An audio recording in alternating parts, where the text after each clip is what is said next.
Hello, Q. Good day to you, Jane. Thank you so much for doing this. So awesome. Your energy to pull this through every time is amazing. Thank you. Yeah. Well, I for everyone, as we bring a little bit of introduction again to beloved Q. He has been doing this now with us for a number of months. And he's always able to kind of target our hearts and our understanding with much enlightenment and inspiration. So we know you have some wonderful themes that you would like to discuss today. And of course, it's all yours. Thank you so much, Q. And thanks for one of our guests that's here presently also that'll be listening. And they'll be tuning in about an hour or so. So thank you. All right, Q. Thank you. Thank you, Jane. Yes, today we'll do our best to get some work done as my inspiration. All of you have given me some incredible, let's say, coaching on what you desire, and that'll be the premise of the show and primarily where you come from. And we'll start with a couple suggestions, ideas for children's and the homeschool group as to answer those questions as kids come into our space, children. And we will talk about where we came from, why I'm so outspoken, because it's shockingly different than here. So I want to help everybody, and I'll start with a couple words if you don't mind, Jane. How about a couple of words of a lyric and tune? Sure, you betcha. Thank you. All right, let's go. John the Revelator, put him in an elevator, take him up to the highest high, take him up to the top where the mountains stop. Let him tell his book of lies. John the Revelator, he's a smooth operator. It's time we cut him down to size. Take him by the hand and put him on the stand. Let us hear his alibis. By claiming God as his holy right, he's stealing a God from the Israelites, stealing a God from the Muslims too. There is only one God through and through. 7 lies multiplied by 7 again. 7 angels with 7 trumpets. Send them home on the morning train. Well, who's that shouting? Well, that's John the Revelator. All he ever gives us is pain. Well, who's that shouting? John the Revelator. He should bow his head in shame by and by. 7 lies multiplied by 7 again. 7 angels with 7 trumpets. Send them home on the morning train. Who's that shouting? It's John the Revelator again. By and by. John the Revelator. By and by. John the Revelator. By and by. John the Revelator. By claiming God, he's wholly right. He's stealing a God from the Israelites, stealing a God from the Muslims too. There is only one God, you and you. That was beautiful. I love that. Thank you so much for that. I don't know where that came from, Q. That was beautiful. Thank you. All right. What a way to start. Appreciating Depeche Mode there. Thank you, those guys. Musicians are doing their best to have source flow through them and give us a couple words, aren't they? Beautiful. Yes. Very good. Excellent. Thank you. Well, guess the show's over. So where do we start from there? I don't know. Well, I want to give everybody great encouragement and start the topic as we have suggested as a template for, let's say, sorting information. We're all growing really quick here, so I want to make sure at some point today I show you some of the changes that are happening with you and your recognition of the changes. But again, I want to keep the model with the galactic and or universal information, the intrinsic information, and the etheric. So if you put all the shows together we've done with Billie and Jane, you'll see that they make more sense if you put them together the farther we go along here. So, and again, all the information is coming from you, and I'm doing my best to sort it, and I'm going to explain to you how that works today. Oh, thank you so much, Q. Thank you. All right. So let's start first for the kids. With the parents are doing their best to look at their education system and saying, something just doesn't smell right. And this will help in my feelings with all of you pulling from me, and that we start off without a tool to say what we are, where we come from, how it works. The roadmap is easy to talk about. It comes from your heart. Yet a lot of us, because of our environment, many different reasons, we have a tough time, it appears, finding our natural decision-making process through our creative state, our dream state, all of those words. So here's my encouragement for the homeschoolers, young parents, and so forth.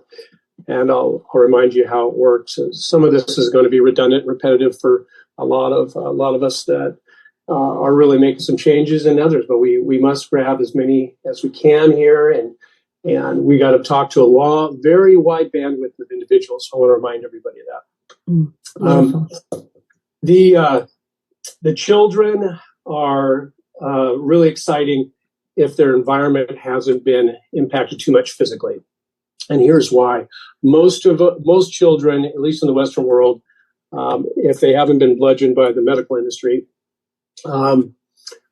when they arrive in their essence, in physicality, they already know everything. So if you start there, and so that's one of my passions, is of course to have 3-year-olds teaching 75-year-olds one day. So our schools one day will not have a denomination based on age. It'll be based on who can offer something based on the need. And so it doesn't really matter your age, obviously. In any event, the first thing you can do with children as they come into communication and so forth, it doesn't matter the age, is explain to them what life is and use the tool of water. And you've had a lot of guests on here, I'm sure, a lot of people talking about water. You're aware of Dr. Moto's work, etc.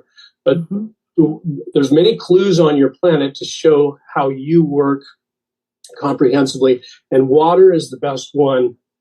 And I'll tell you why, because it's comprehensively a communication and expression of God. So not only can water communicate within itself, it can sort itself, it can silo itself, it can compartmentalize itself, it can hear, it can feel, it can record. It is a living being. And so the first fun thing to do for the homeschoolers is get on one of your media devices there and query 50 incredible science projects with water, something like that. And what you're going to find is you can take, you can actually take a water molecule and map a picture, imprint the Merkaba of that spirit and or that living being, which is water. Mm-hmm. Okay, so notice that you're also full of water. Well, the backbone of the universe, source, God, is not the water per se, it's what's activating the water. And you can look at it when you add, say, baking soda to it, or obviously freeze it, and so forth. And so here's what's fun to do with your little guys. Give them a couple of drops of water, put it on a piece of plywood or something as an example, and tell them to destroy it. Tell them to break it apart. Get a spoonful of water, whatever, and have your child try and break the water into multiple drops, and then do it again and say, how come it didn't do it at the same time, as an example? That is how God works. That is source right there. And that's exactly what you do. You're a creative force, and you do not stop experiencing and expressing yourself. You will never stop expressing yourself with all that is and all that it'll ever be. And that's what I'd like to start with today, if that's okay, Jay. That's cool. What a beautiful, that was absolutely beautiful. Thank you so much for that. Well, that's like, so that was a lot of words for, okay, so how does it work? All okay. Right. So, right. And so that's my great passion being here, is to explain to you how it works and how it works here. So I'll do my best to stay on track here. And I'll do a pretty good explanation. Spend a little bit of time on your perceptions of the Galactic Federation and my understandings of my relationships with them. And so I want to make sure it's a little clear for all of you, so we don't have these fantastic superheroes coming to save us, but we're all relying on you, of course.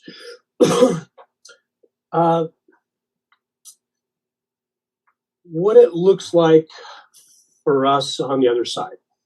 I want to give you a quick transfer. As I always say, the English language is designed for me not to be able to communicate these topics comprehensively, thoroughly. All that is, all it'll ever be.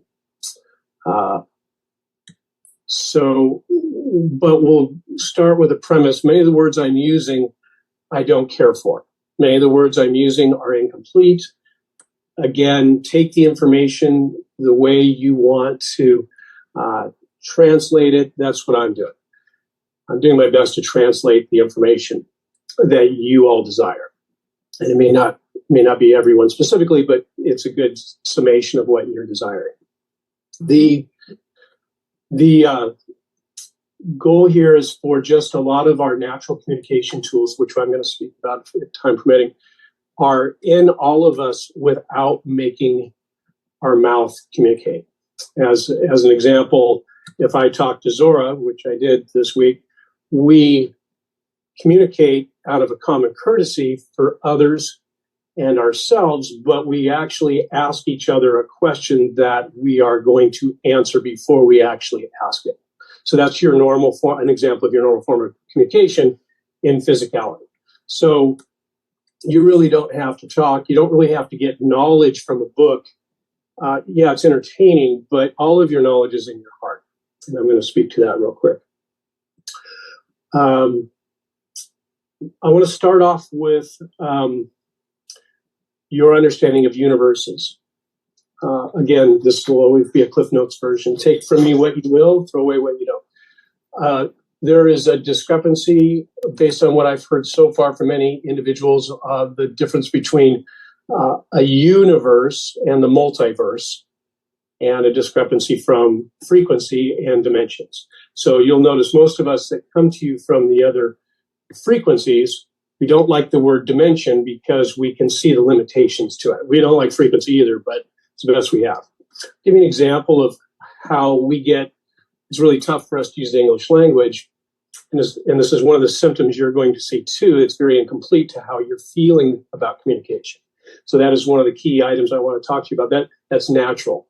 This is not your natural language. None of you are from here, by the way. Okay, so that's why you're homesick. Something's off, right? Okay, very good. Mm-hmm. Not to say you don't want to be here. Don't let me take that away from you. In any event, the reason we do not like dimension as the word is if you break it apart, you can see the dark, how they have imposed willful statements within normal everyday words. So we'll use dimension as our example today. One day I'll do a show just on dirty words that look like they're clean. Let's slow down dimension real quick. Die, men, shown. Now we're going to go backwards. Shown, men, die. Now, us who come from the other side and have this experience and or our memories back, the same as us, we know that the word is actually backwards. So if I show men how dimensions work, then apparently I'm going to die. So that's what we're going to do today. We're going to show you how frequencies work, and that's my joke to the dark. They do love me. They do love me. The backbone that, again, nothing is linear that I'm saying, but I have to speak. I don't have to speak. I'm speaking in a linear communication device, the English language. So just make your envisionment when I speak about these topics much grander the way you perceive it, not the way I do in my words. When you come into existence, I will talk about that on another show. When you come into existence, it starts with expression. And that expression does not have a value, does not have a place. So if there's one thing we can get out of this conversation today is you're not going anywhere, you are creating there. Okay, so if we can start there, wherever there is, it starts with you, God. And that's my great passion today, is to remind you that you're God. And God has no limitations. God only has abundance of endless choices. This is what God is. An essence that continually creates universes so God can go experience all that is, all that will ever be. All you are is experience. If you'd like to use the word learning, you can. But you know everything there is that will ever be, that ever can be, is already inside you right now. And as you go create, that is the expression of the experience through your, let's say, excitement, your joy, your passion. So you have an engine that never stops going forward, called delight. Now, as you go and experience and express yourself, you find yourself making entirely, unbelievably fantastic, endless journeys of perfect, unbelievably brilliant universes. And you want to play with others in those universes. And here's how it works from your point of view here. The words you would use here. Imagine, if you could imagine your greatest pleasurable experiences over and over and over and over again, and you can't stop inventing them, creating them, remembering them, republishing them, reimagining them. You are imagining everything and anything you want right now, aren't you? Now, on the other side, when you're out of this limitation vessel, we will say, you're actually doing it. And now you're doing it too. You have envisioned yourself a human being on the earth plane. And you can envision being anything in the universe, anything in this universe. I'll hold it there. So hopefully I'll make a trillion questions out of that one. Mm-hmm. That's my goal. All right. So water is what you are would be the best way to examine yourself. Water goes down a river and is connected. When you throw a rock in a pond, as an example, the other side of the pond knows that a rock has been thrown into it, and every single water molecule told the other water molecule, told the other one, that a rock was thrown in the pond. That's exactly the way you are communicating with me right now. So when you are talking to Source out loud is my suggestion for now. When you are feeling from Source, you're actually talking to all of us. That's the universe. There's not one thing we will miss if we pay attention. So consider yourself a body of water. Now, consider yourself an ocean of water. Now you can start relating this to all your animals. Notice how all the animals know when you threw a rock in the pond. All of the fish know when you threw the rock in the pond. And they're listening to Source and or feeling Source in that example. They can feel the vibrations that entered the pond across the way. The fish goes, oh my gosh, there's a rock in there. What do we do? I don't know. Duality. There's duality right there. Don't go after the rocks. They don't taste good. Okay. So in that example is what I want us to focus on so we can make it real simple and sweet what we are. So as we go create these universes, I will break that down in a second. We envision, we create, we dream what we want to do, and we don't process any information. We instantly create. There is no delay in our creative force. Okay? So you can create together as a huge body of water. You can create individually. There is no limitation to all that is. You can experience your unbelievable paradise with millions of individuals, or you can experience it by yourself. You will never, ever not be connected to source. So I hope that helps. Look at yourself as a body of water that can create whatever it can possibly dream up, which is impossible to put limitations on. You are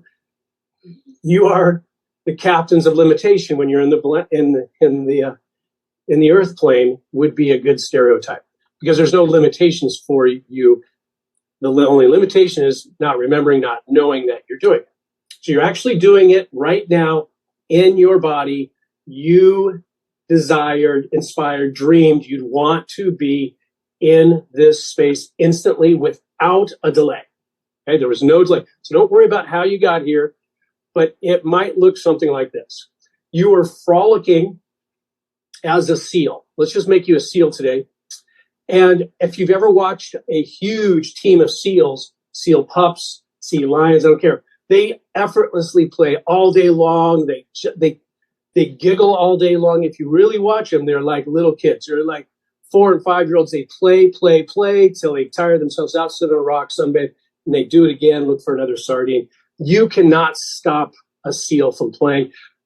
I've been in the water with the seals. They love you. They love you. It's unbelievable how much they know about you. They consider you their peer. One day, one of the seals wants to go take a look a little bit in his playfulness, in his excitement, and his joy, and his expression of himself. One day he wants to go see what's behind that other rock over there.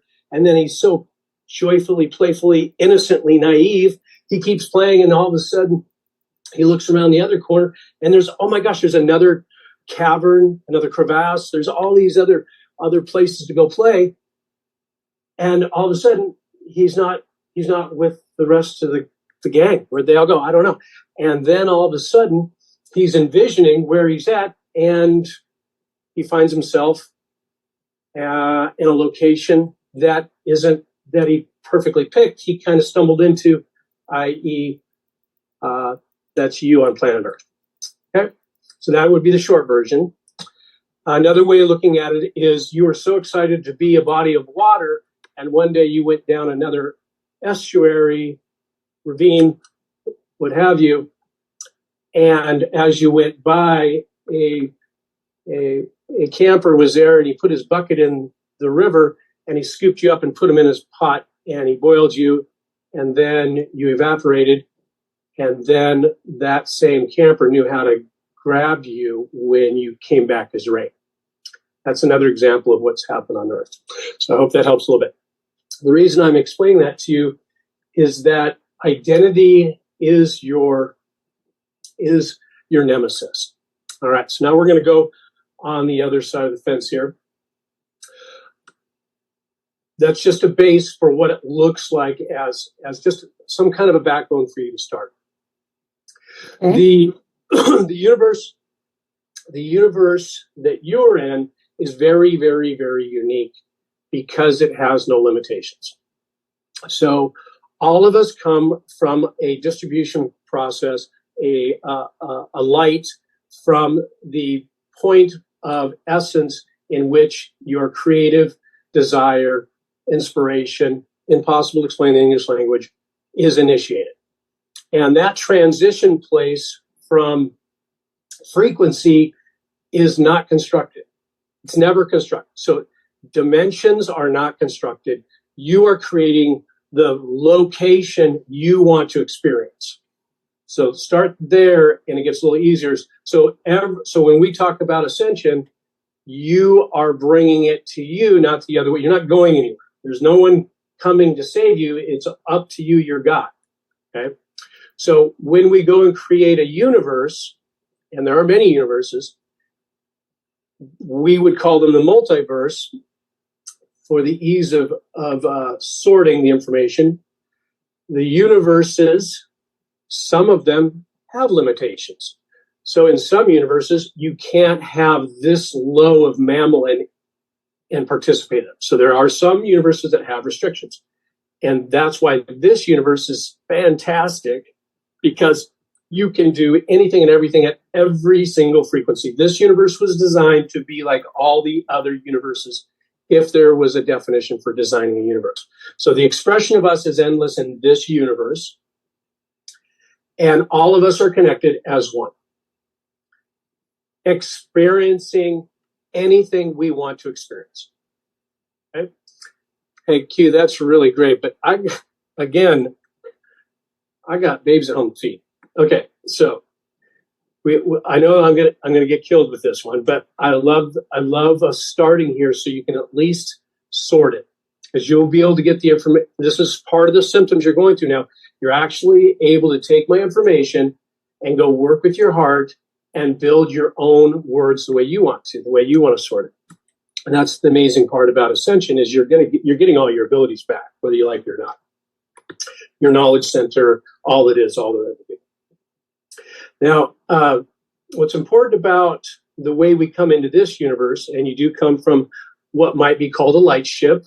I'm not real comfortable with the definition because it's still very limiting, but we are using that for the ease of understanding. When you come into the universe, you have endless choices based on you and your creativity and your participation. So here's what's so amazing. What if Jane has a really killer universe she created, and I went and played in her universe? And then my universe became her universe, and all the others that participated with me joined universes, and we made a perfect bliss, incredible individual universes. That might be the trees, that might be the grass. I like trees in my universe. I'm glad the spirit in the tree wanted to come play with me in my universe as an example. So you're building universes constantly here. Now, while you're building universes, you go from higher and lower frequencies. You have many choices that you have created, designed, dreamed up, and you participate with them. Now, some of these paradises you've created, you like them staying that way. You like to be able to go back to them. So if you can change everything in your universe right now, that would get a little, let's say, redundant, wouldn't it? So this is what I mean by the power you have when you're not recognizing the power you have. That's all that's happening here with the human condition, for lack of a better definition, is you're not recognizing the power you have right now. And that is, prior to duality coming here, this was the abilities you had on planet Earth.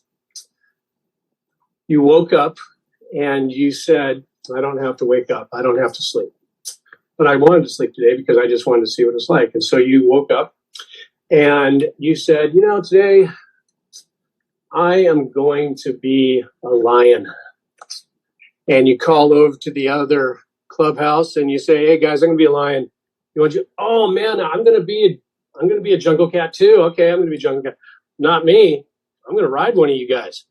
Okay, that's how fast you could create your universe prior to you not knowing that you could do this. Okay, that's how nimble, that's how powerful you are on the other side, so to speak, which is not the other side. It's right in you right now. All right.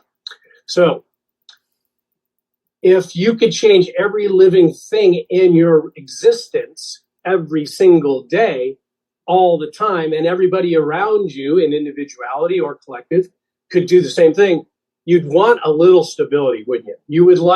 You'd probably like a palace once in a while. You might like a beautiful forest once in a while. You'd like a little stability in your dream, wouldn't you, Jane? Yes, of course. I mean, even Jane can only go to Nordstrom so many times, right? Okay, right.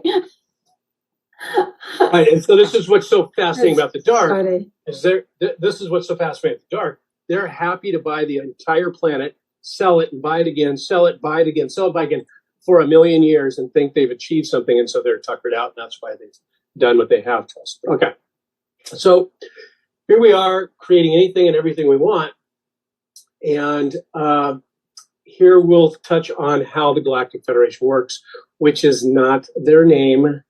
So I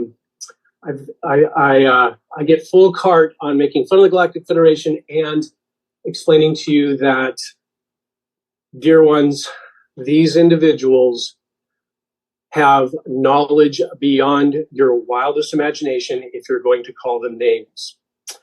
They love you without conditions endlessly and always have. And they're here to support you. And the reason they exist, they are councils. They all have different disciplines. They are at multiple levels of the universe. They are dear friends, and some we don't see eye to eye, so to speak. But ultimately, they have perfect passion, perfect purpose, and that is to sustain the one thing that we love the most, and that is planets. Because if you don't have a spirit that wants to be a planet and or sustain this universe that you created, where would you go? Planets are absolutely fantastically ancient and unbelievably aware and knowledgeable. And that's why we shall focus our evolution with ascension through a planetary system. And that's why it's much easier to go through ascension when you marry with perfect purpose with a planet. Does that make sense, Jane? Yes, of course.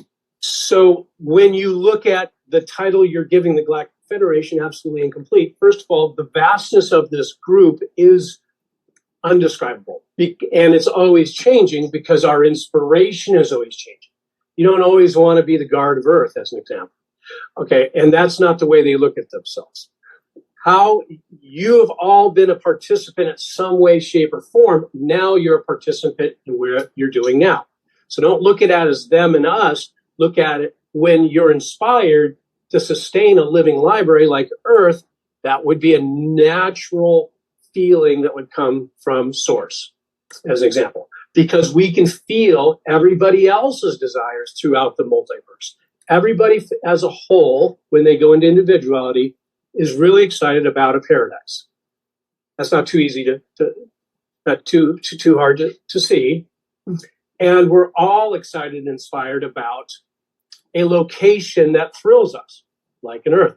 Look how incredible Earth is when in its relationship to water. And that's why all of you are very fond of the water. All your cities are on the water. That's why the dark put cities on the most powerful areas in your planet next to water. So that's what I want to remind you all of. You all used to be an aquatic creature. You all used to be a dinosaur. You all used to be an air molecule. You all used to be a water molecule based on your desires and inspirations. And it never stops and never will.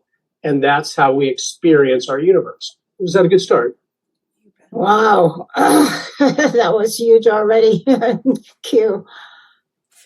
So now you say, why am I in individuality? Might be so when it's really interesting. Why would we choose individuality? And I say, what this would be preferred if you had all your communication with Source. That's the only hiccup I see in this version of taking away a lot of our tools, so to speak, is we're not recognizing the words I just said, and now we're going to start recognizing this through the ascension process. So I hope that was digestible. What's your thought, Nick? That was a whole lot, Q. So the last sentence you spoke of is that we chose being an individuality. And of course, we did that unknowing that we would be in duality. Is that correct? Yeah, hold me there if you don't mind. Okay, sure. So let's go back. We're going to be seals again. Okay. And the seal loves exploring, playing. It knows everything.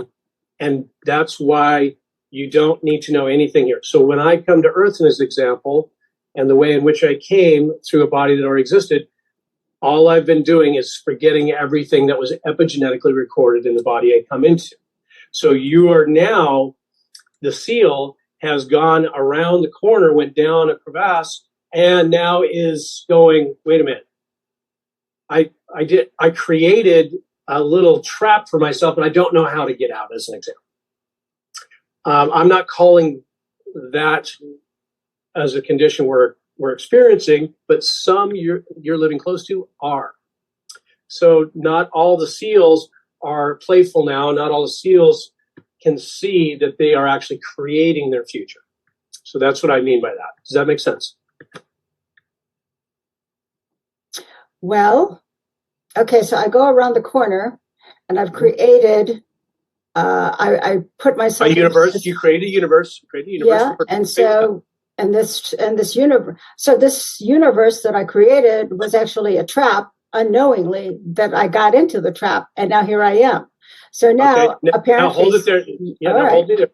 So okay. Now it's not a trap. It's actually just a trick in recognizing how many times per second you're actually dreaming you're you. So the trick is there's a little bit of a delay in this type of human. Not all of us. You'll notice that some of us don't have that delay. It looks like they have all the green pieces of paper with pyramids, by the way. Some of them don't have that delay. So as you recognize that dream of being a human on Earth, that dream and or your generator, your power, your annealment to physicality looks like exactly the way you've done it every other time when you create a reality. It's a matching geometrica Merkaba, whatever word you like. Mm-hmm. So if I can copy and paste a snowflake is what I just said, you could get a spirit to anneal into a physical being based on its desires of matching its inspiration, matching its joy, matching its mapping system. There's many words I'd like to throw in there. Mapping system to experience and express itself through its imagination superpowers. Okay, but so we did this as a collective. Right. Okay. So that's basically how it works. A very short version of it. Now, what the dark has done is the light source did not create the dark.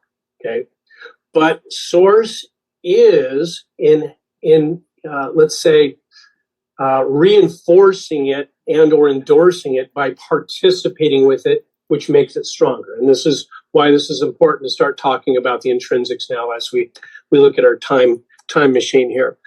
Intrinsically, how that plays out with the dark and their agenda is really simple. They can't keep up with us. We're the ones who are creating this reality, this universe. So how do we trick the dark into doing the light to doing what the dark wants? And that is to make a universe that is just like the way they make universes. So the dark has found a way to make it look like a universe you're creating. All you have to do is go to and get a utility bill, and you'll realize that's not a creative force, now is it? So they create timelines to do that. Unnecessary urgencies in your head, the ego mind, etc. Those are all timelines that stop and or channel your the water source in a direction that is not creative. And the naivety of us is we're just constantly creating, and we have no fear from that point of view. Does that make sense? Creating within the dark element of duality. We don't see it. We don't know that we're doing it. Correct. Exactly. So that's my great passion, is because I'm coming and going from your reality. I get to see it so clearly. And dear ones, I'm here to tell you it's easily solved. And the universe is outside of this reality as an Earth human, at least a generalization of this version of humans, is shockingly, abundantly different. Okay? And please do not speak about frequency in a number system. That if it's got a number, it's an alien agenda. I'm sorry, it's a dark agenda. There is no limitations in your universe. Yes, you can pick a frequency that you prefer, and you might call it the fifth dimension. I'm fine with that. But it's still your choice, whatever frequency you want to live at in any vessel you're in. You're not going anywhere for ascension. You are bringing the light into you and creating the future you want. As you've Correct. heard Billy or Zora say, I assume you are gods and goddesses, and it is up to you how you want to make your next reality, period. Yeah, right. Exactly. Now, Hotshot, no, do it, Hotshot. Let's see you do it. Okay, so here's an example. I'm inspired, excited to get in here just for this conversation. All of us can leave this plane with or without our bodies. I'm sure you've had these conversations with others. You see many opportunities all around you to observe my words. Look at the great shamans and monks around the world. They prefer to pee in peace energy, not use their mind. Mm-hmm. That's where they want to be at a given moment, per se. Other times they want to go create. They want to go see who's throwing spears at them, etc. It's really just that simple. It's now recognizing whether you are using timelines to make your supernatural powers work, the mind, or are you going to use your heart? That's why boundaries with your choices are so powerful, because your inspiration doesn't have judgment. Your inspiration doesn't need an opinion. Your inspiration is a creative force that will never stop. Can you stop dreaming? Should be my slogan. Jane, can you stop dreaming? No. Can you stop thinking big? Look at Billy. He's probably already built another palace. You cannot stop thinking big. Please, everyone, think big. Think grander big. Scope, massive scopes, no limitation scopes. I don't need something to dream is my statement for that. Whew. Better take a breath. Oh, I think so. This is the big day. This is the big day. That's what I told you. Yes. Well, why don't I do this? I'm going to, I thought we had the other person here. So I'm going to go ahead. Terry, I'm going to bring you into our conversation with Q now. And there was so much that Q had mentioned. And maybe you might be able to shed a little bit of another question or whatever you'd like. So go ahead, Terry. Terry, well, let me see. Kuzma Gatran is here with us. She has volunteered to be here with us and to also be a part of our Q&A with Q. So Terry, given so much volume of information and love through Q so far, do you have maybe a couple of additional questions regarding what he has spoken of? Sure. Can you hear me? Okay. Oh, we can hear you beautifully. Thank you so much. Oh, wonderful. Thank you for being here. Thank you. Oh, thank you. I don't know if I actually volunteered, but I am here. But I'm very, very grateful. Yes, you did. I just thought I'd tell you that. I am grateful. No, it was timing. That was beautiful. Hello, Q. Greatness to you. Thank you for voluntolding. Love it. Yes. Wow. You said so much today so far that my head is actually spinning. One of the things I know that you always bring up is the English language. And what I struggle with sometimes is that since we seems to be forced into this English language, what are there certain words that we should eliminate in our vocabulary? Or should we start actually articulating our sentences either verbally or in our heart or in writing that help communicate the way that we should be? Yes, outstanding question. And it's very, very difficult to not say, what do you How do you feel we should be communicating? And so but I want to make sure you get a component from me first with great respect. It's easy for me to talk big like this because where you come from, you don't use language because everybody has absolute endless abundance of communication, like I described when you throw a rock in the pond. You're able to get, so when you shout out to source, I want to know where the universe starts and ends, you actually get that information back to you some way, shape, or form. It may be through your neighbor, maybe Jay, maybe through me. Okay, that's how we work to communicate.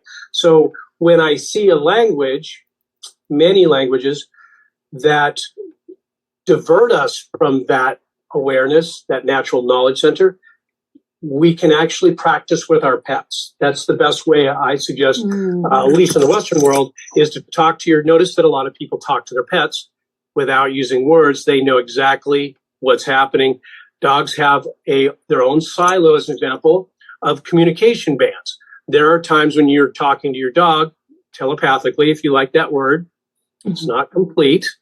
But if you're talking to your dog telepathically, you notice when the dog goes to talk to the neighbor dog, you can't hear what they're saying. You can't understand what they're saying, I should say.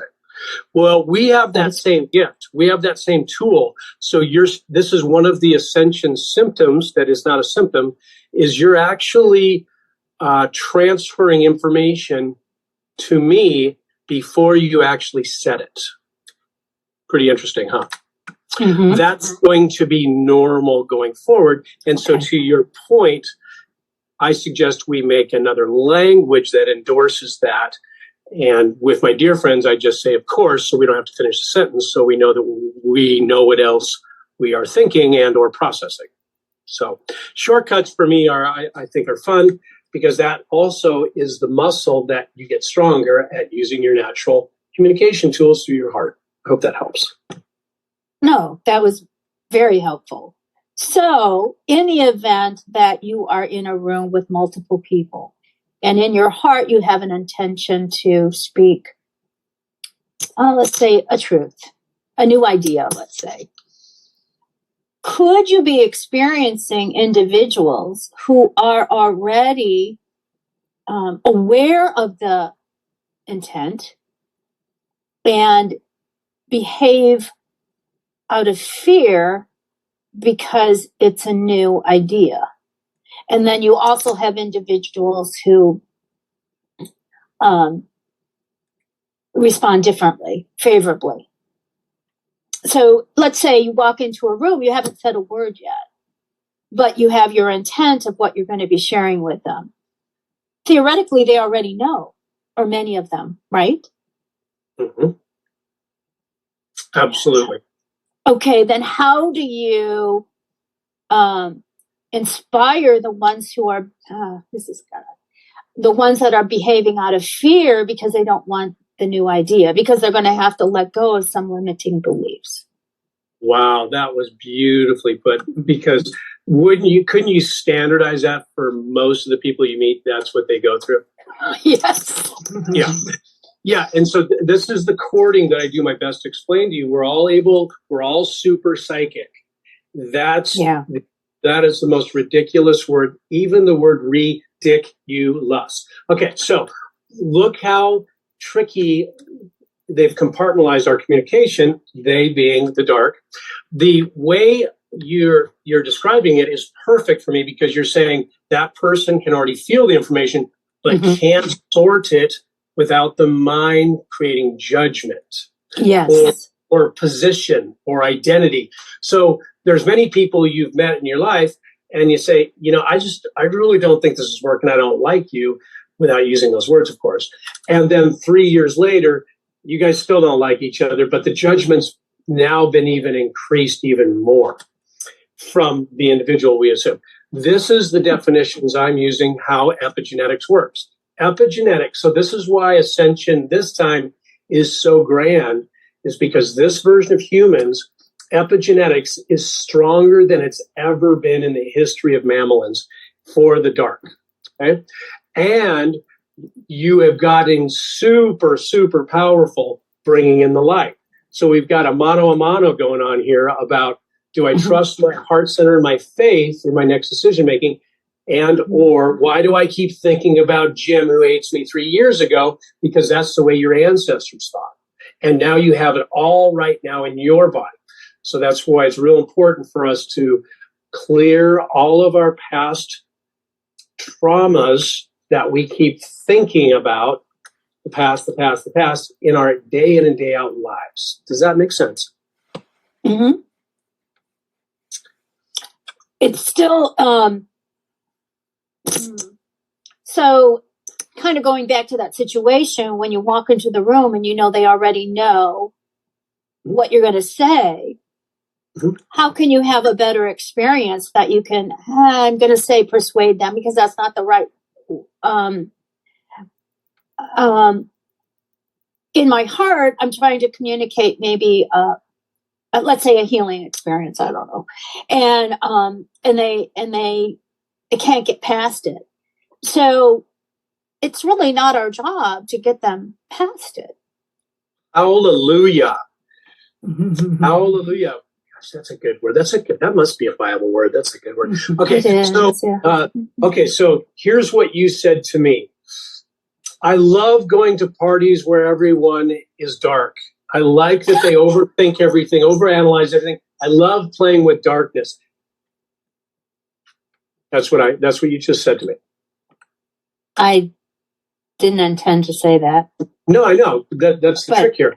So everyone's thinking their next choice, and because they can feel it emphatically, they process with the dark. The dark is your mind. Every thought can be hijacked if you do not process it from the heart first, for lack of a better definition. So when you feel excitement, I want to go to this incredible party that doesn't even exist yet, your party is going to be full of light beings. Got it. Good point. Wow. Okay? That's how the dark works. It's getting you on timelines you don't prefer. Oh my goodness. Okay. Beautiful. Oh my goodness. Yeah. You think it's the mailman, and I see a darkness because the mailman says, "How come you're not going to accept my certified letter?" And I say, "Because I don't know what you are, who you are, where you come from, want it." But if you get on this timeline, this person that's sending it to you really wants you to get on the timeline of darkness. I go, great. I hope they have fun in court. Wow. Okay. So it's up to us to change our paradigms collectively right now. Right. Beautiful, beautiful question. Thank you so much, Terry. You're welcome. All right. Where should we go from here, Q? I don't know. Well, she had mentioned a couple of words. She's already spoken about intention and attention. Maybe you could tell us a little bit about that, if you will. Yeah, and so that's why I wanted us to focus on our intentions when they come from the heart. And I know talking outside this realm is really exciting for a lot of us. They're all saying the opposite to you. If I was to talk to all the individuals on the councils outside your realm, they'd all say, how come they don't know their God? And how come you can't teach them that? You're late again. I'll remind everybody, the Galactic Federation removed me from this process 2,000 years ago. They've changed their tune a little bit this time. Things have gotten a little far away now. And so we're having fun this time. You got a question, Jane? Well, no. So we were talking about intention and attention?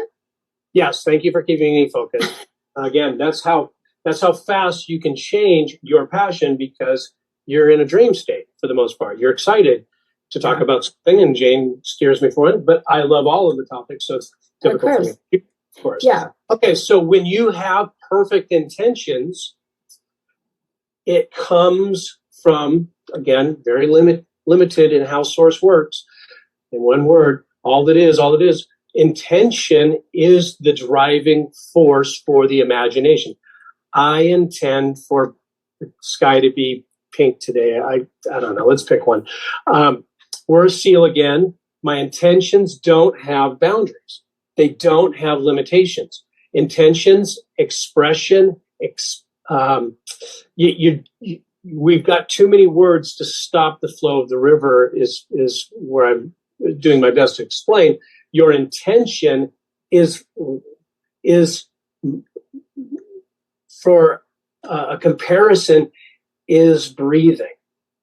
You've intended to breathe and you didn't think about it. There was no thinking to breathing, was there? That's a source with intention. And so the more you don't think about breathing, the more air you get in you, don't you? Mm-hmm. Now, how are we going to apply that to walking downstairs and having a conversation with the wife? So now if you will slow things down and observe your intentions for communication, as an example, you'll see that you will speak less, but more in this example. So you'll only say things that excite you through your perfect intention, like breathing. Does that make sense? Yes, absolutely. So some of the relationships I have, I don't really care what they say. I just want them to keep communicating so that I can feel the information that comes from the source. That's our natural way of communicating. It's much like a song. Look how a bird sings. Look how the whales. Look at an elephant. Look at all the animals are exactly like you. They just don't use our language. They use heart language. They use intention language. Is that a pretty good start? Yes, exactly. That's very beautiful. Thank you. Yeah, and so that's what's so amazing about, regardless of how you draw us, that you still cannot get away from the amazing capacity we have in individuality to create our own universe constantly. And this universe is amazing because it has no boundaries. So my suggestion is to remove the definition of free will, because now you've imposed freedom and or will. So now you're saying that there's a will to be free. So now you've already put yourself in prison. Okay, per se, even though you don't intend to impose freedom on you, freedom is endless for you all the time. And or source intention is free always. Now, are we recognizing it is the real question. Correct. So I do my best. Another analogy might be, are you here or where is here? So are you there or are you creating there? And the answer is you're creating there, here, everywhere. You're actually doing it. And you're doing it so fast, you can't see the changes in real time. When we come from outside the frequency, we see it very easily, and that's why we're here to support and assist you.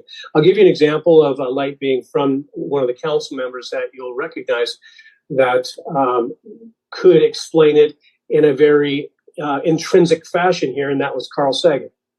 And Carl Sagan was doing children's shows about the cosmos and so forth, and had a roadmap for the words I just gave you, and was ready to implement it to all of you in an educational process. So if you can break it down for the kids, much of Carl's legacy work is an example of a light being that was doing his best to get you some quality information. So I'm not sure how much of his information has been scrubbed.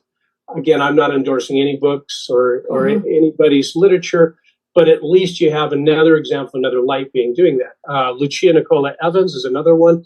In real-time action, you'll see that you have to move here, though. So because of the frequency band where we've decided to be in, you've got to get oxygen. You've got to get your environment into you. You've got to have water going through you, as an example. You have to have oxygen. You have to move the spirit through your body here. So whether you join a dojo or just walk every day, this will help bring in the light more and more now. And it's really coming in fast. You're going through some symptoms now It may be tricky for some of you. And I'm always here to help with that as I can reach you and as I'm inspired. But it's really fun to watch people being able to read a book now by just putting their hand over the top of the book. Knowing things and not knowing why they know things, et cetera, et cetera. That's going to be more and more common, and that's the value I presume to bring you. Is this is very normal for us to have all of our dreaming capacities and recognize it, and being in peace energy as our primary point of reference. Q, but sometimes those dreams that you feel like you'd like to intend don't manifest, or they don't become your reality, your next creation. Why is that? Give me an example, please. An example. Oh dear. No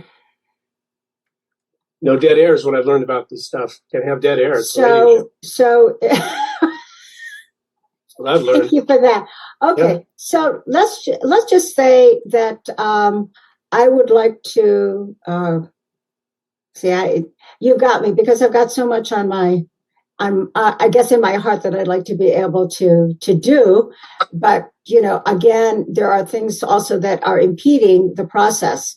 So I guess maybe that's really the question. How is it that your imagination or what you want to be able to create becomes impeded in some way, and then you can't get to that until maybe 10 years down the road or 5 years down the road? Self-imposition. That's what you just said to me. Why is it I keep believing I can't do it? Because I can't do it because I'm not going to do it. So the intention isn't that strong, obviously. The intention isn't pure. You can use a million words. The intention is clouded. The intention is not authentic. It came from the brain. Okay. You can actually see it. Emails are the best. Text messages are the best. You can see people ask you a question that you weren't even processing. Hey, are you going to Jimmy's? I don't even know who Jimmy is. And by the way, I didn't know there was a party at Jimmy's, as an example. And now all of a sudden you're going to respond to a text message. And then pretty soon 10 text messages later, it says, well, how come you're not going to Jimmy's? He's killer. Like, wait a minute. What are you talking about? Mm-hmm. I don't even know who Jimmy is. And I'm not going to you're a bitch anyway. So I don't want to play with you anyway. So, okay. All right. So there's an example of how the dark works. That is dark. And now when you say, I want to dream about something, you can actually marry why the intentions get sideways. So Jane wants to build a beautiful castle full of Siamese twins. Well, let's just go with the castle. Okay. Okay. Right. So watch this. This is really fun. All right, fine. Jane's excitement today is to build a castle. All right. Now, what about it has anything to do with inspiration? Try and fight it. Well, you can't fight it, right? So are you inspired to build, as an example? Yeah, of course. Okay. Yeah, do you build castles today? No. Okay. How come? Well, I mean, it's just in my imagination. No, but if you did love to build castles, wouldn't you be doing it with castlebuilding.com?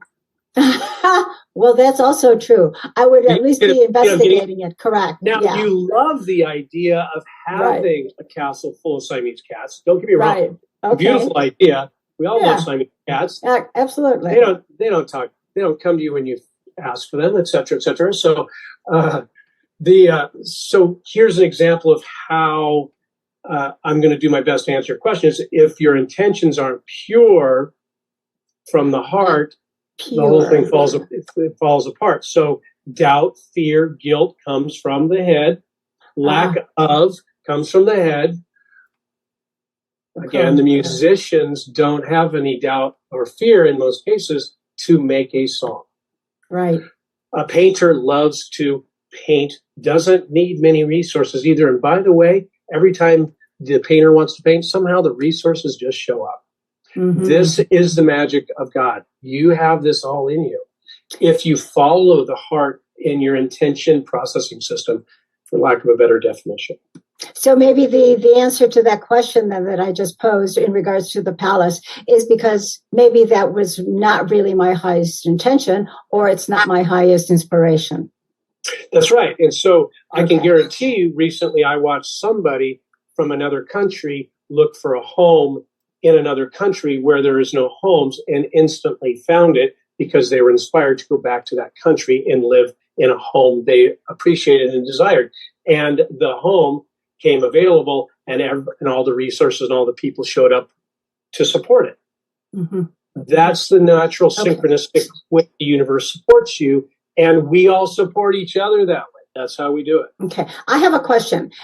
This is more a little bit more pragmatic. Okay, so we have a lot of people who say, you know what, I can't think of a project, for the humanitarian, that people are doing, and I'd like to participate, right? But I really don't have any ideas about what is out there that I should really participate in, and I can't really think of anything. And so I think I'll just wait until I get to, wherever I need to get to, and then someone is going to tell me all the different things that are available, and I'll choose that. Now, why is it that a person would say, like, I don't have any goal or intention to do something, in regards to to something coming from their heart? I don't get that. Yeah, very good. Very common too, and Right. For all of us throughout at least the Western world. It's interesting when you go look at someone who lives in the Amazon. Why do they not have all of these different intricacies, we might say, about living, wanting, desiring? Did you notice that? Yes, correct. They don't. They live with what they need. The nomads are another good example, et cetera, et cetera. So why do they need so little and we want so much? Well, I think in this particular case is because we are already intending to bring in the new earth and to be able to bring lots of prosperity and peace and joy to the world as part of being of service to the world. Okay, possibly. A lot of words. For me, it's the universe. The universe we want to go create. So we are inspired to make a universe we prefer. It's no different, right? So if you do not prefer this universe, it's not going to show up. I do not want to sound like an infomercial for the whatever steps to financial freedom, but if it's really that simple. I was making fun of the dark, by the way. Okay, so the dark is what clouds the inspiration intentions because it isn't authentically the intention. It's the idea of the dream, but in your heart, soars, you don't really care. You don't even like Siamese cats and you don't like building castles. Okay? Yeah, I got it. So my suggestion for individuals who love to fold napkins, well, fold napkins. It's really, there's something in your heart that you cannot wait to do each and every day, I guarantee you. And that is for every single person. Isn't that correct? All sources and everybody. So don't label it and judge it. It's just peace. Start from that peace energy and don't let your mind trick you. Stop thinking. Do some clearing work. You're a massive psychic sponge right now. You're very powerful on both sides of the fence now. And now it's your choice. We're really, if I'm here right now, you are ready to go. You're all ready to go. We only do this in a sequence of events that marries with your capacities. This was decided by you. Ascension is created by you, not an outside force. Please remember that, dear ones. Absolutely. Okay, so now the other question that I should like to ask is, all right, so that was one example, and thank you for bringing that up. Another question that also comes to me is in regards to, we have the collective, and the collective is everyone. Everyone, for example, that is here on this planet. So, but not everyone has the dream. Some of us have different dreams or a unified dream in terms of what. And so let's just go ahead and talk about, like, we're already, just as Terry had mentioned before, we're already thinking about our process of reaching our personal ascension, right? Of self-realization, et cetera, et cetera, et cetera. So, but the others who are still, as we see them, kind of still in slumber, we want them to be a part of the collective as well. So again, I don't want to be redundant about it, but again, they are also doing their thing individually to be able to move from here to wherever they desire to be at. So I guess maybe I've just answered my own question, is that just pay attention to your creation. And then if anyone else and everyone else wants to join in with you, then, so be it. Those that aren't there, well, we just send them lots of love, and that's the end of the conversation, right? So and that's my great encouragement for everybody, is to break it down so that they can translate and digest the information the way that they want to in any language. How I feel your question is directed does not marry with what our capabilities really are. But it's a very, very valid question. I get it a lot. How do I not participate with the dark, but I'm participating with things I really love? It's a very common question. So there are a lot of people who love to work in the engineering field, and great friends work in the engineering field, and they go to work and they love what they're designing and engineering and so forth. Doesn't matter where it is, NASA, JPL, endless amounts of scientists. They all love what they're doing based on their understanding of their knowledge. But the people around them don't even know what meditation is. And so that's what I'm noticing the most about this version of us, is that we're not getting off the train very quick and don't have the faith that there's going to be another opportunity for us to express ourselves next door, where everybody meditates before they go to their CAD machine to draw a building, so forth. So it's that. So in that example, there's a lot of doubt and fear. If I change jobs as an example, there's not going to be one that pays the same. There's not going to be one that everybody loves me and listens to my conscious connection people and so forth. And so that's what I'm seeing consistently. And the solution is brutally honest. You are not going to be able to live with yourself. And that is why we're getting a lot of these questions. Why do I keep doing this over and over again? And I ask them the same thing. Does it feel good? That's your compass. Does it feel good? Stick to that. If it doesn't feel good, that will get stronger and stronger. I hope that helps. Correct.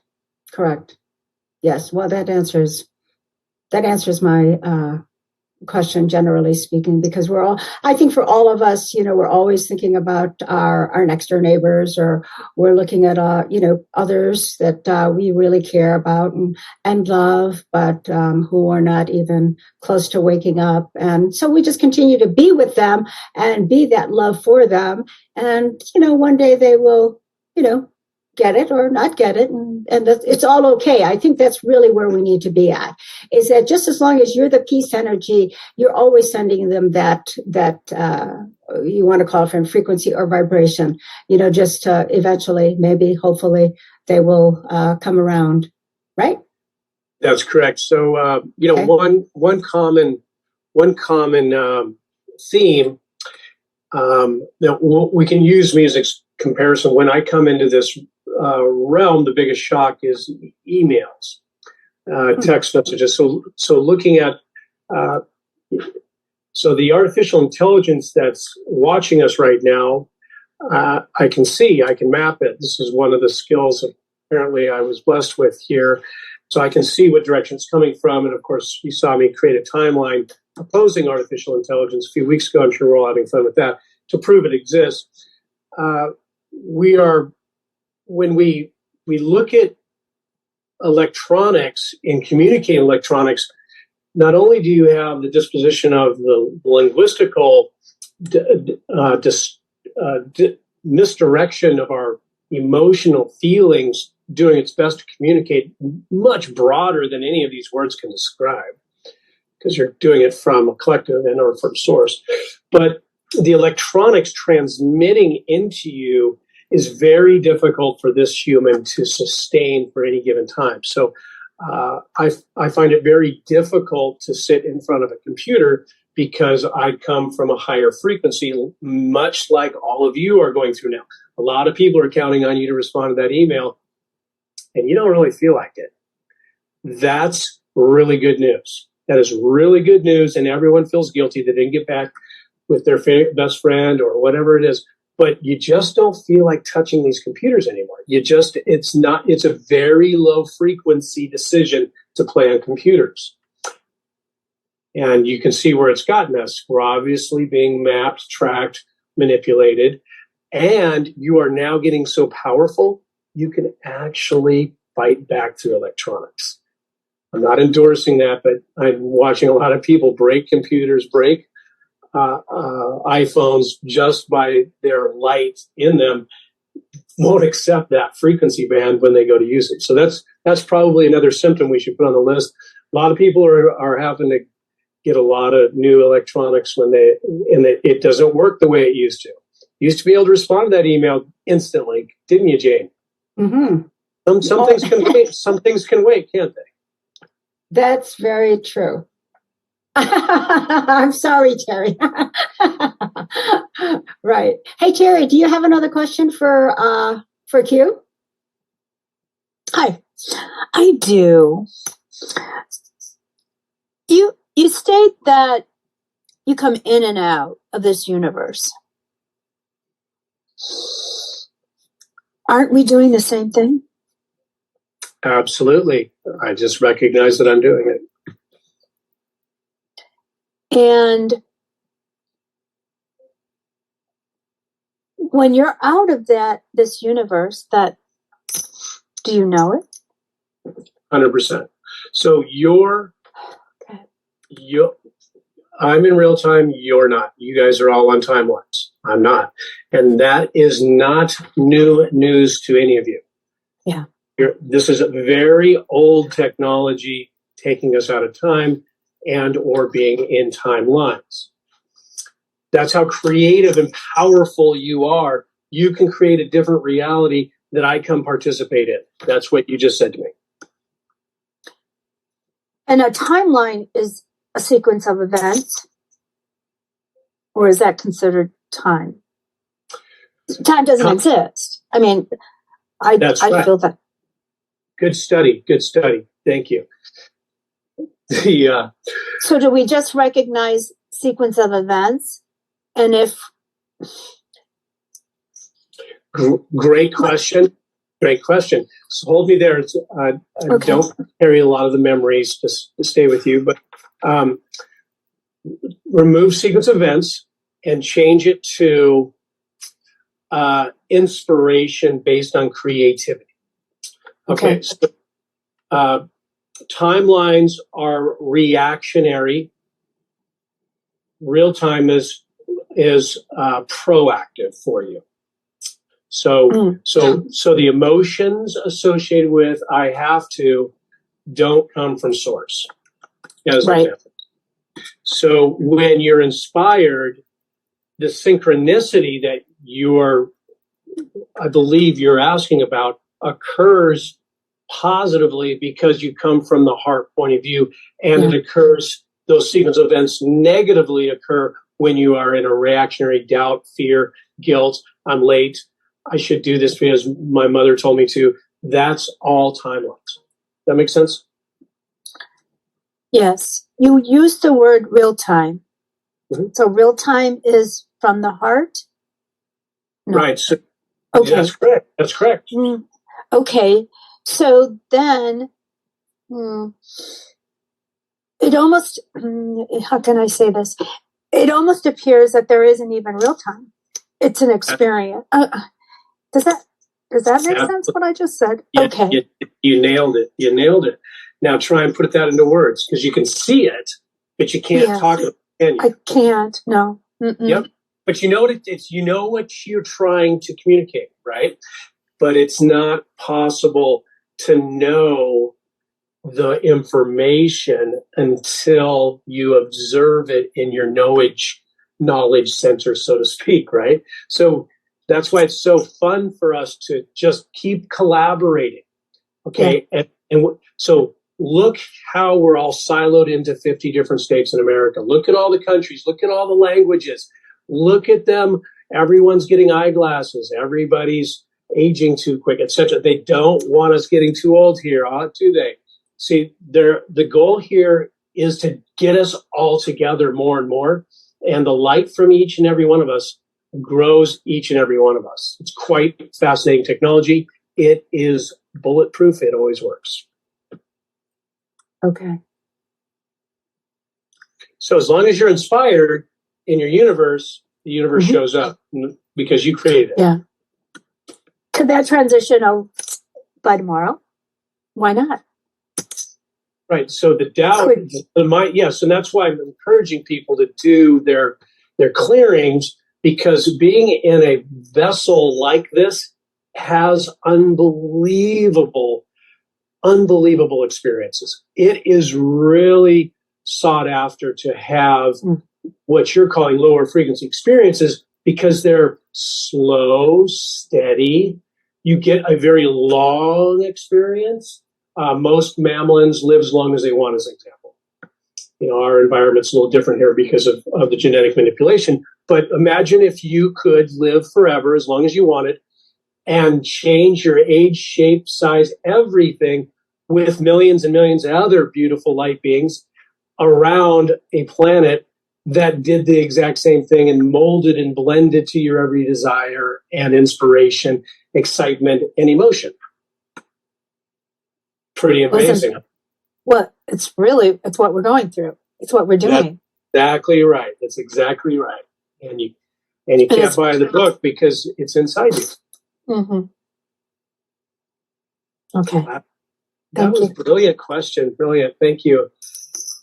I really appreciate the questions. They really, really thrill me. Hugh, you said that there was a difference. There was a discrepancy in an earlier statement. When we say that there's a difference or discrepancy between frequency and dimension, and you explained dimensions. You didn't say anything much about the universe versus the other word that you had used, a discrepancy between universe versus multiverse. Was that the other word? Yeah, let's touch on that. Forgive me. Sure. Thank you. The information is so vast for us all. I really give a breadcrumb so you can start pulling it into you the way you want to, because the universe is endless in its potential and its possibilities. End of story. Has to come from each component of God. But if we're going to give it a shell, so to speak, or a structure, because that's the way we process information here through the brain, so to speak, or it makes it a little easier for us, you would look at you'd look at your ability to transfer desires and inspiration to multiple universes. In this universe, it has every single possible choice you could imagine in source, and some people in or from your natural state of being. The other universes might have more personality because the individuals who made that universe really like that type of universe. And so that's part of the choices you have. I really don't want purple people in my universe, as an example. Mm-hmm. Not to say you judged it, it's that you just prefer to only have red people in your universe, as an example. And they always will have a certain volume of intelligence and awareness to source. Whereas this universe has every single choice possible, every single, all that is, all there will ever be. Now, this universe has frequencies, you might say, in your choices, and your choice might be, I'd like to be a particulate in outer space. hyperspace. I would prefer the Beyond. Maybe you want to be a particulate. Maybe you want to just sit and be a rock. That, of course, could be described in different frequencies, couldn't it? But you do have those choices, don't you? Mm-hmm. When you live forever and ever and ever, and there is no such thing as forever, what would you choose to be? I suppose you could just be anything you want at any time, any given time. You can only be Eddie Van Halen so long. Okay, can only be a rock star so long. Is what I'm doing my best. You're only going to be so many concerts you're going to play where you're going to want to go be in a different band. You're going to want another experience. You're going to want your desire to create is endlessly creating. It will never stop. You leave this body today, you're going to create something else, and you're going to create something else. You're going to create something else. Can you get in, let's say, compartments of creativity that have boundaries? Absolutely, because others are creating their creation as well. So it's endless in the possibilities is what I'm doing my best to explain. That is just, it's really kind of out of this world understanding. That's the idea now, isn't it? Yeah. Right. Okay. So yeah, so you can stay in this reality. I mean, why would you want any other universe other than the one that we're in? Because it's unlimited. I mean, you could do whatever you want to do in an unlimited universe, where others that have created other universes that have only, perfect people. I mean, so why? So if this universe has everything, what is it that we would have that the other universes would not have? Exactly. Duality, darkness, huh? Oh. Get it? So some of the other universes are taking a peek at that. Could darkness get to their universe? And here we are back at our originating statement about the councils that sit and observe some of these things.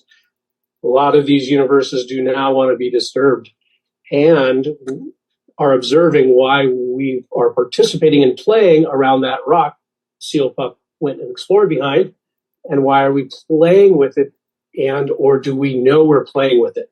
Another way to look at duality and darkness is the seals are out playing, and all of a sudden they go out to the outside of the school and they see a great white shark. Like, hey, do you want to play with me? Oh my gosh, it doesn't look like you're nice at all. In fact, you're a very mean shark. Ooh, you're going to chase me. Okay, you want to play? Okay, let's play. Blah, blah, chase me, chase me. You know that's a great white shark. He wants to play, though. Look at him. He's pretty teeth. Okay, and then you run around in circles, and the shark's not letting go, really wants to eat you, and you don't even know the shark's not a play thing, is another example of how duality works here. And or the way the other universes, multiverse, individuals in your universe are looking at you, go, why are you keep playing with the dark?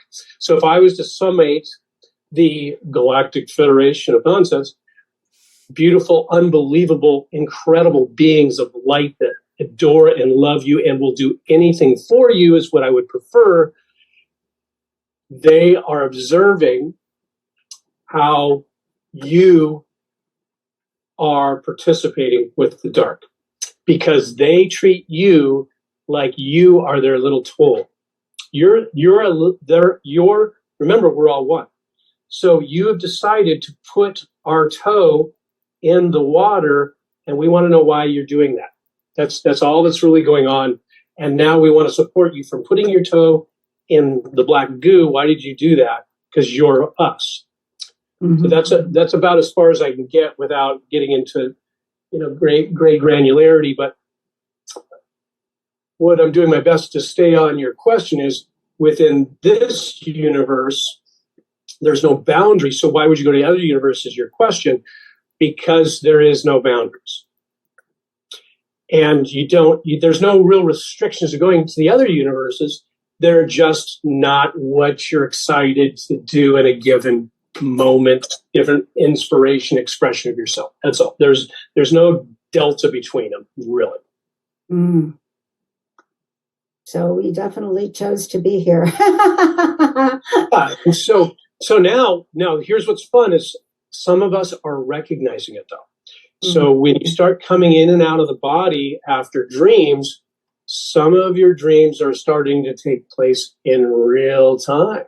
And so I do get a lot of calls where people are starting to dream and then relive it, and it's not deja vu.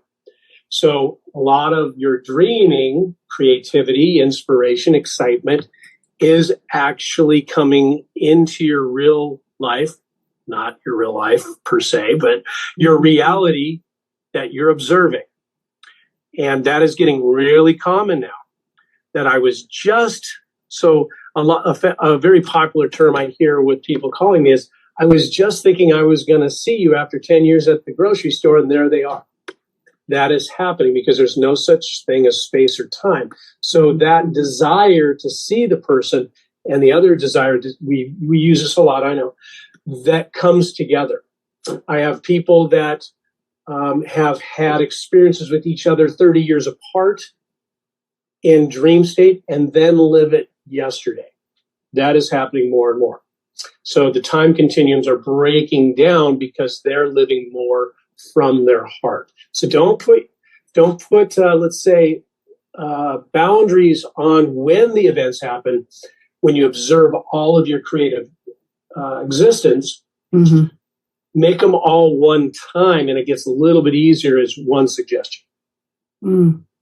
So the other thing, too, that so many are really feeling is that there's so much happening on the planet, outside of our planet, and some of the things, especially in regards to the waves of light, the waves of love, or whatever we want to call it, whether it's frequencies. I mean, a lot of us are really feeling that intensity more so now than before. And that has much to do with the help. I guess I don't want to say we're only here to help ourselves, but we do feel that coming from the cosmos.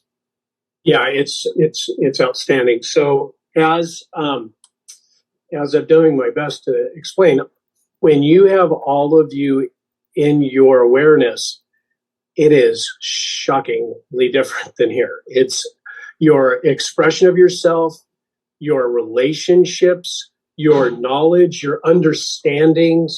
It's undescribable with our words here. So, but if you sit still, if you could model yourself today and compared to 10 years ago, you'll notice you can feel something's coming, is what you just said, correct? Absolutely.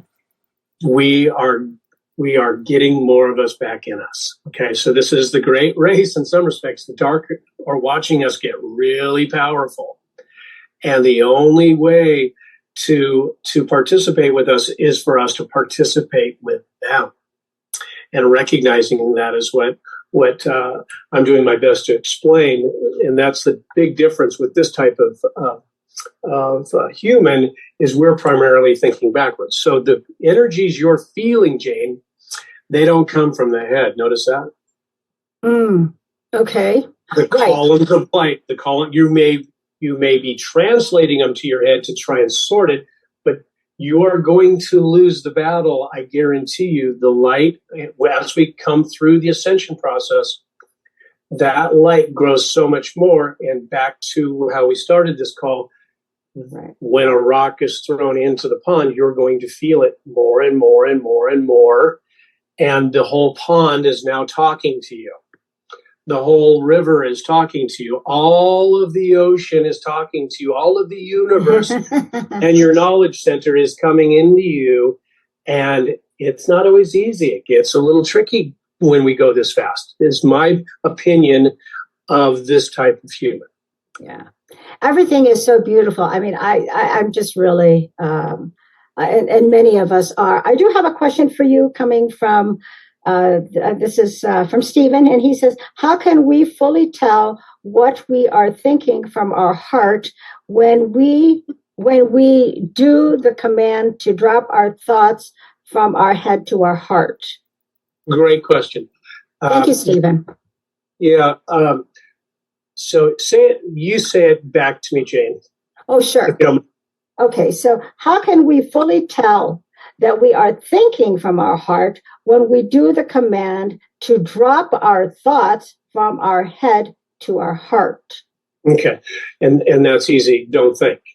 Now, this is exactly this is exactly the hundreds of questions I get every week.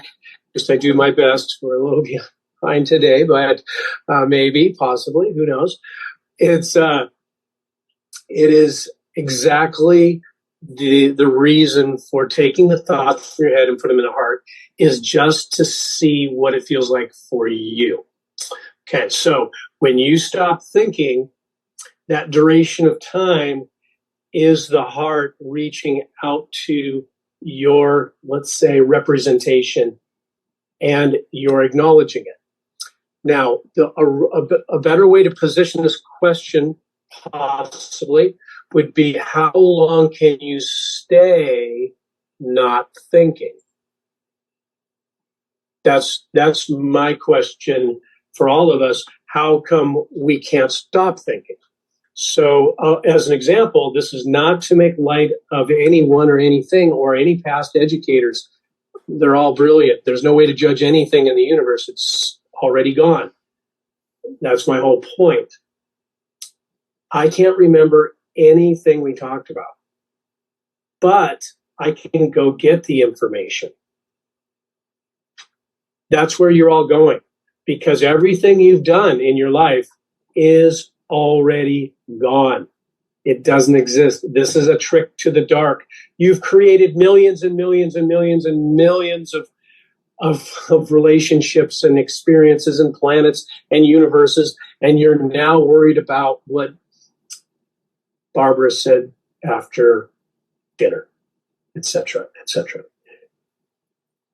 Exactly. So now what do we do? Well, another question you had also mentioned earlier when you said you and Zora had spoken, and Yep. you didn't say, it was like it was all about a question first before you really started a conversation. I mean, it's kind of a private question between Zora and I, don't you think? Well, I get that, but what I'm curious about is you said you asked each other questions, and slowly, you said the word slow. And I think that I've been kind of taking that to heart, is that before I say anything now, I just really kind of slow my thinking. Well, I'm sorry, but my thinking process slows down so that it's not, so that when I say something, it's really going to come from my heart. That's what you mean by slow it down, right? For all of us, because we're always thinking so rapidly, including myself, right? So let's use this conversation. So with Zora in space, when you look eyeball to eyeball with an individual like this, higher, if you like to say higher frequency, fine. Someone is using more of their light, is the way I would say. Using an abundant amount would be the volume of information that you're given by one another when you're in the presence of each other is not describable in the English language. But if we were going to sort it, I will tell you what that conversation was like, and you'll see how vast it is. So the volume of light that comes through Zora and vice versa as we merge in communication, nothing more intimate than that, just an unbelievable, expansive respect, appreciation, love, excitement, joy. That is our natural form of communication, and it just merges with the other individual. Wow. And so you don't really need to talk. Again, it's a common courtesy to translate it in the event you may want to translate it through the brain to, let's say, store it, look at it, examine it for the future or the past or for others. But knowing full well that's not the communication, that's what I mean by slowing it down.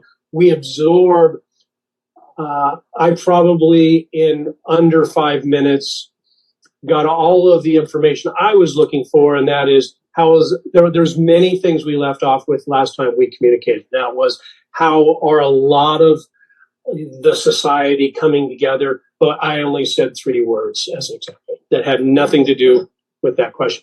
Now, if Zora could ask Source one thing, I'm not comfortable with that definition, but someone that's coming from the higher frequencies don't like that definition either. What would Zora ask? What do you suppose Zora would ask? Could ask any question all over the universe. What would Zora ask? We have no clue. Now remember, Zora has all the knowledge in the universe per se, and only participates in a society the way he wants to participate and create. So far, okay. So this is an individual who can answer any question in the universe. Let's say pretty close. Now, what would be Zora's question? Nothing. Make a guess. Okay. Here is Zora's question. Our communication is very. Why did you choose Area 51 to come into to make your experience known? Wow. And then introduce yourself to my daughter while she was the commander of Area 51. Wow. And so that volume of information only took about maybe a millisecond, and she got about a 50-year story, 150-year story prior to me actually doing my experience landing in Area 51. So I'm going to save that to present to everybody one day, but you should be able to put the story together pretty good through your heart now. And your politics will support that, and that's why you have dead presidents and so forth. But essentially, Zora's curious why we chose that direction for that event, and it has a lot to do with your buddies at the Galactic Federation of Nonsense. And so the councils really wanted a lot of help, is the short version, and he knew it before I even transferred it. So it was more of a confirmation, if you will. Oh, wow. Well, thank you so much for sharing that. I wasn't expecting that you would go into more of that detail. So thank you so much for that. I'd probably do a documentary on it. Is where I'm probably focused on. I would like Zora's input before I make a commitment like that, because she went through a lot. And I would like to remind everybody that when you look at the bio of Mr. Woodward, excuse me, am I saying it right? Yeah, Woodward. Yeah, Billie Woodard, right. Okay. When you look at this person claiming to be the former commander of Area 51, we're not kidding. Okay, and not for a few days. You're also talking about someone who could have taught a college class at probably the age of 12. So what this individual went through, I want people to know, because I'm able to share my experience, but it's just as important that she gets, people get very aware of this, and I'll wait for her to get excited about that if we want to do that. But at a minimum, I will tell my experience so it helps humanity. Beautiful. Oh my God. I noticed the MUFON group doesn't want to interview us, do they? No, no. Hey guys, I tried, and they're not interested. Isn't that amazing? Yeah, a little too much information there, isn't there? Yeah, absolutely. They just, they think they know all of the information. Okay, and then lastly, before we end this call, and we would love, if you could do a couple of commands with us. I have one last email from Stephen, and then I'm going to have Terry also maybe ask another question of you, if we can, Q. So Stephen asks, if we bring ascension upon ourselves, do we expect a physicality change? Well, that's an interesting question for you. So what I get out of that, would I change location, place, size, scale? Would I change space, size, scale, location, vessel? Is that kind of how you see the question? I think she just wants to know how we're going to change physically from within. I don't know. Maybe I'm thinking of it in terms of the DNA and our crystalline body and our light body. Are we going to see anything reflecting that physically? Something like that, I guess. Yeah. Again, when people go on the Creation Light ship, I tell them, make sure you have some body of what you want to accomplish there, because everybody's going to see you as perfect. You are perfect. It's just down here you have the discrepancies per se. So you could look at this question two different ways. Do you want to take your body through the ascension process? Yes, is the possibility. Yes, you could do that. No problem. Is your intentions to stay here on planet Earth and make it a better place? That could be a potential. What's wrong with it now? There is nothing wrong with the Earth now. It's our perception, possible. Okay, so it's up to you is the reason we go through the ascension process. It's just a natural way to erase the chalkboard and give you instant opportunity to make a big and or more favorable decision that maybe you weren't able to do before because your lack of awareness potentially. So this was created by all of us to reset, start over, because we accidentally were sleeping underneath a rock in a van down by the river. Right. So very normal. So every choice exists for you instantly as you go through the process, and you're doing it right now. You've just decided at what rate you're going to do it. Yep. Okay, very good. All right. Terry, do you have a question for Q? I kind of want to tag on to that question that Stephen had. It's intriguing to me. But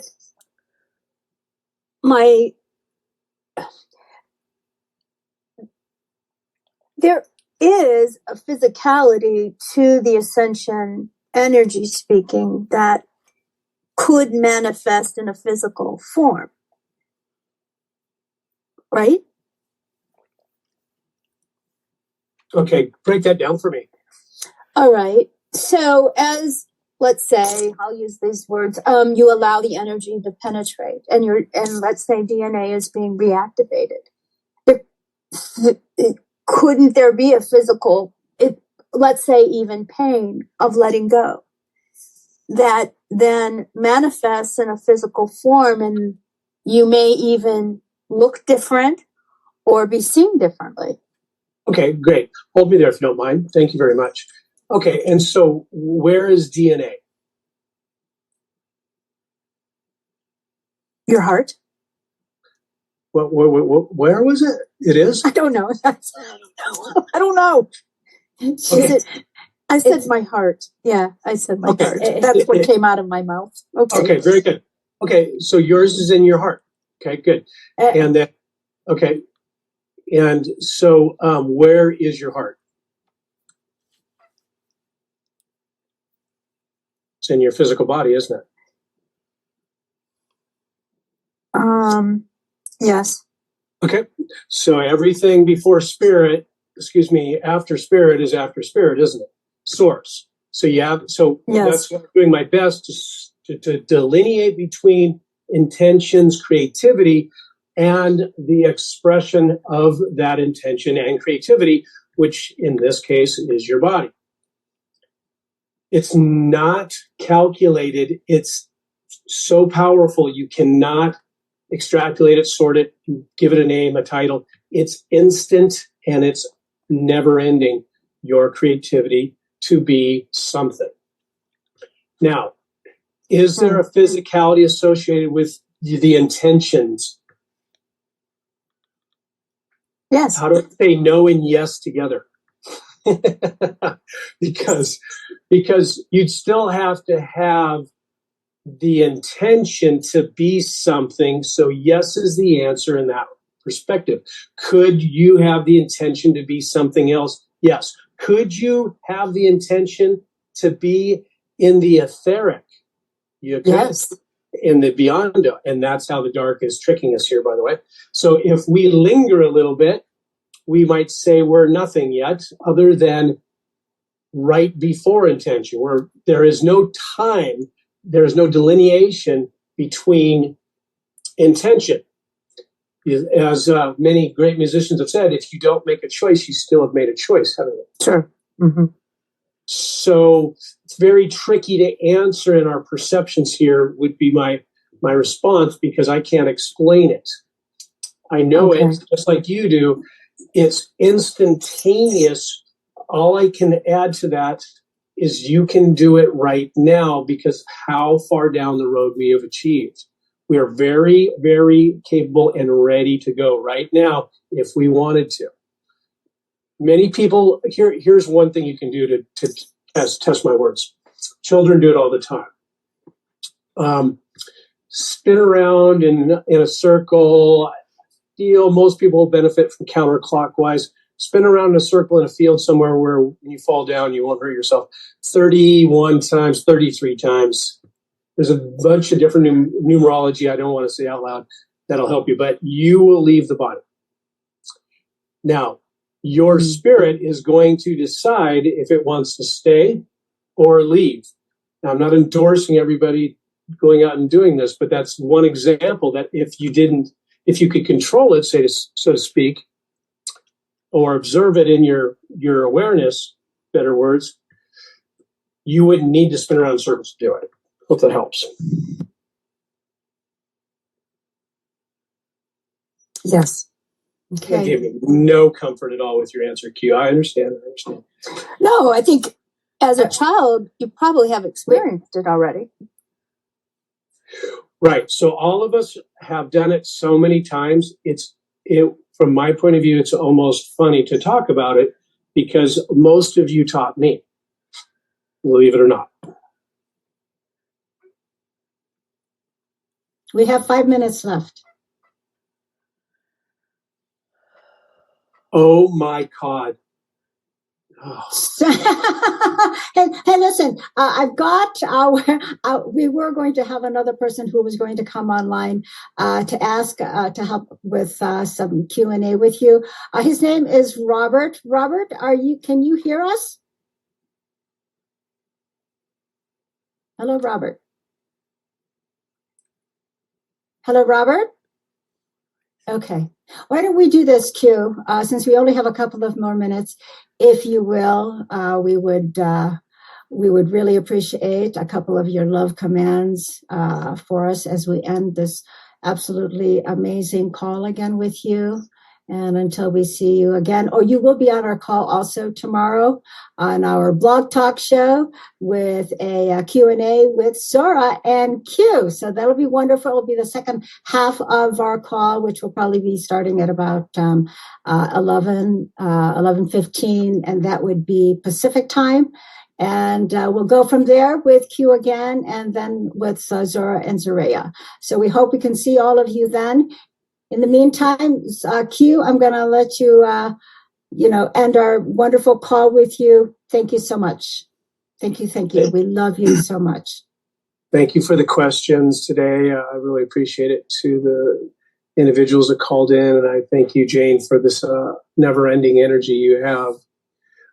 Keep on keeping on. Love it. You're all having fun with these commands. They don't need to be a Bible. They're yours. They're for you, to talk to you, to bring in more source, as follows. I command our spirits.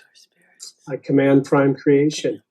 I command all of us to reach out and receive ourselves. I command prime creation to give us all of us now. I command prime creation to give us all of us now, beautiful beings of light. 5, 4, 3, 2, 1, now. And it will be my great love to you all. Have a beautiful, beautiful day.